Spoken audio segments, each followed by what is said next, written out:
परमेश्वर की शक्ति का ऋषियों द्वारा साक्षात्कार, शिव के प्रसाद से प्राणियों की मुक्ति, शिव की सेवा भक्ति तथा 5 प्रकार के शिव धर्म का वर्णन। उपमन्यु कहते हैं, परमेश्वर शिव की स्वाभाविक शक्ति विद्या है जो सबसे विलक्षण है। वह एक होकर भी अनेक रूप से भासित होती है। जैसे सूर्य की प्रभा एक होकर भी अनेक रूपों में प्रकाशित होती है, उस विद्या शक्ति से इच्छा, ज्ञान, क्रिया और माया आदि अनेक शक्तियां उत्पन्न हुई हैं। ठीक उसी तरह जैसे अग्नि से बहुत सी चिंगारियां प्रकट होती हैं, उसी से सदाशिव और ईश्वर आदि तथा विद्या और विद्येश्वर आदि पुरुष भी प्रकट हुए हैं। परात्पर प्रकृति भी उसी से उत्पन्न हुई है।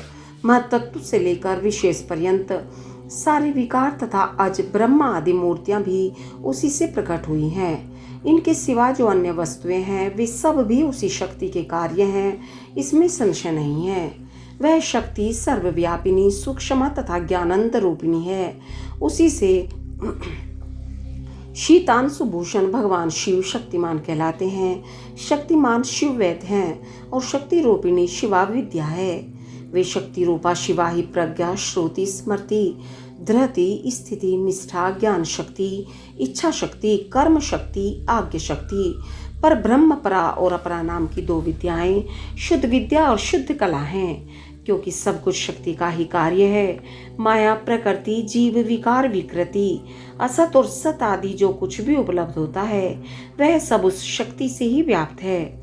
वे शक्ति रूपिणी शिवा देवी माया द्वारा समस्त चराचर ब्रह्मांड को अनायास ही मोह में डाल देती और लीला पूर्वक उसे मोह के बंधन से मुक्त भी कर देती हैं। इस शक्ति के 27 प्रकार हैं। 27 प्रकार वाली इस शक्ति के साथ सर्वेश्वर शिव संपूर्ण विश्व को व्याप्त करके स्थित हैं। इन्हीं के चरणों में मुक्ति विराजती है। पूर्व काल की बात है, संसार बंधन से छूटने की इच्छा वाले कुछ ब्रह्मवादी मुनियों के मन में यह संशय हुआ। वे परस्पर मिलकर यथार्थ रूप से विचार करने लगे, इस जगत का कारण क्या है, हम किससे उत्पन्न हुए हैं और किससे जीवन धारण करते हैं, हमारी प्रतिष्ठा कहाँ है, हमारा अधिष्ठाता कौन है, हम किसके सहयोग से सदा सुख में और दुख में रहते हैं, किसने इस विश्व की अलंघनीय व्यवस्था की है। यदि कहें काल, स्वभाव, नियति, निश्चित फल देने वाला कर्म और यदृच्छा, आकस्मिक घटना इसमें कारण हो तो यह कथन युक्ति संगत नहीं जान पड़ता।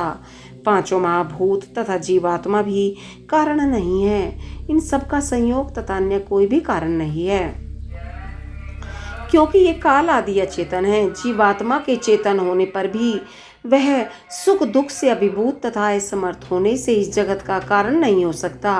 अतः कौन कारण है इसका विचार करना चाहिए। इस प्रकार आपस में विचार करने पर जब वे युक्तियों द्वारा किसी निर्णय तक न पहुंच सके तब उन्होंने ध्यान योग में स्थित होकर परमेश्वर की स्वरूप भूता चिंत्य शक्ति का साक्षात्कार किया, जो अपने ही गुणों से सत्व, रज और तम से ढकी है तथा इन 3 गुणों से परे है। परमेश्वर की वह साक्षात शक्ति समस्त पाशों का विच्छेद करने वाली है।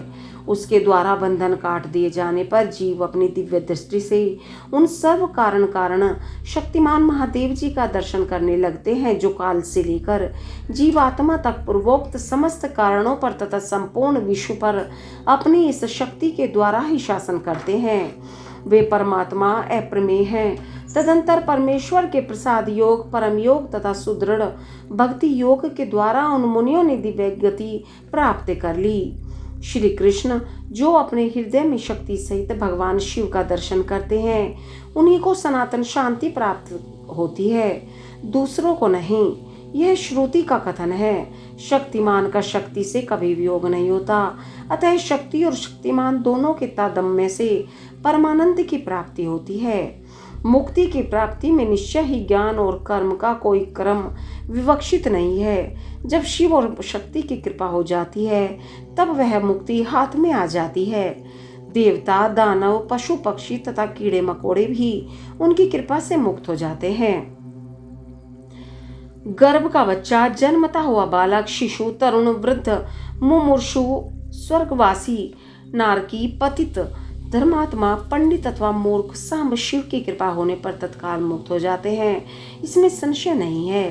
परमेश्वर अपनी स्वाभाविक करुणा से अयोग्य भक्तों के भी विविध मलों को दूर करके उन पर कृपा करते हैं। इसमें संदेह नहीं है, भगवान की कृपा से ही भक्ति होती है और भक्ति से ही उनकी कृपा होती है।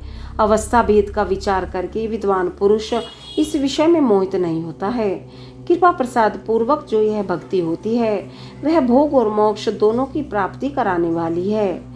उसे मनुष्य एक जन्म में नहीं प्राप्त कर सकता, अनेक जन्मों तक श्रौत स्मार्त कर्मों का अनुष्ठान करके सिद्ध हुए विरक्त एवं ज्ञान संपन्न पुरुषों पर महेश्वर प्रसन्न होते हैं और कृपा करते हैं। देवेश्वर शिव के प्रसन्न होने पर उस पशु में बुद्धि पूर्वक थोड़ी सी भक्ति का उदय होता है। तब वह यह अनुभव करने लगता है कि भगवान शिव मेरे स्वामी हैं। फिर तपस्या पूर्वक वह नाना प्रकार के शैव धर्मों के पालन में संलग्न होता है। उन धर्मों के पालन में बारंबार लगे रहने से उसके हृदय में पराभक्ति का प्रादुर्भाव होता है। उस पराभक्ति से परमेश्वर का परम प्रसाद उपलब्ध होता है। प्रसाद से संपूर्ण पापों से छुटकारा मिलता है और छुटकारा मिल जाने पर परमानंद की प्राप्ति होती है।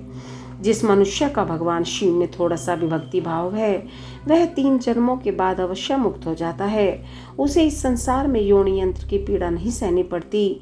सांगा और अनंगा जो सेवा है उसी को भक्ति कहते हैं।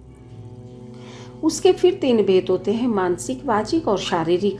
शिव के रूप आदि का जो चिंतन है उसे मानसिक सेवा कहते हैं। जप आदि वाचिक सेवा है और पूजन आदि कर्म शारीरिक सेवा है। इन त्रिविध साधनों से संपन्न होने वाली जो है सेवा है इसे शिव धर्म भी कहते हैं। परमात्मा शिव ने 5 प्रकार का शिव धर्म बताया है। तप, कर्म, जप, ध्यान और ज्ञान। लिंग पूजन आदि को कर्म कहते हैं। चांद्रायन आदि व्रत का नाम तप है। वाचिक, उपांशु और मानस 3 प्रकार का जो शिव मंत्र का अभ्यास है उसी को जप कहते हैं। शिव का चिंतन ही ध्यान कहलाता है तथा शिव संबंधी आगमों में जिस ज्ञान का वर्णन है उसी को यहाँ ज्ञान शब्द से कहा गया है। श्री कंठ शिव ने शिवा के प्रति जिस ज्ञान का उपदेश किया है वही शिवागम है। शिव के आश्रित जो भक्तजन हैं उन पर कृपा करके कल्याण के एकमात्र साधक इस ज्ञान का उपदेश किया गया है। अतः कल्याणकामी बुद्धिमान पुरुष को चाहिए कि वह परम कारण शिव में भक्ति को बढ़ाए तथा विषय शक्ति का त्याग करे। ओम नमः शिवाय।